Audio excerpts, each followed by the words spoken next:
Alright, so here we'll go over the answers for your first homework assignment since the quarantine. And yeah, so let's just jump right into it. So to list the ordered pairs, you would have 2, 1, oops, 2, 3, excuse me, 2, 3, 4, 5, 6, 1, and you would have 8, 7. Question number 2, you would have 0, 7, 1, 8, 5, 1, and 6, 7. Alright. And, there's no duplication in the inputs. And so these are both functions. And that's how you would do the first two. Question number 3 says, draw a mapping diagram for the graph. Describe the pattern of inputs and outputs. So we've got inputs. We have outputs. Our inputs are always our x values. Our outputs are y values. So we put in a 1, we get out an 8. We put in a 3, and we get out 6.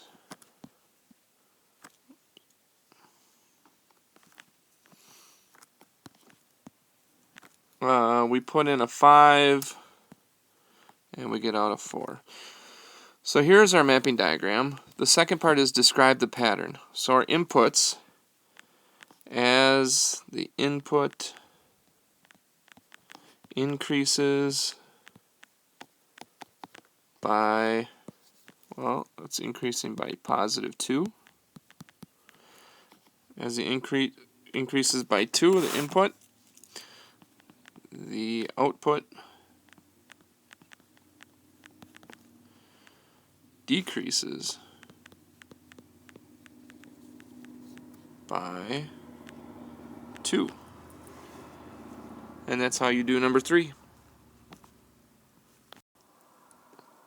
So in this one, we're going to have our inputs and our outputs.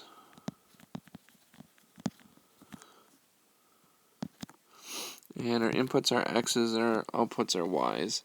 And there's nothing here that tells us specifically which one is x and which one is y. So we're just going to leave it as you put in a 6, you get out a 12. You put in a 7, you get out a 14. Put in an 8, you get out a 16. You put in a 9, you get out a 18. And that's really all it's asking us to do. The table shows the number of beads needed to make a bracelet. Use the table to draw the mapping diagram. Here is our mapping diagram, right? If it asks you specific questions like the relationship or how it's changing, your input would increase. Input increases by 1, and the output increases by 2. And that's it for 6.1.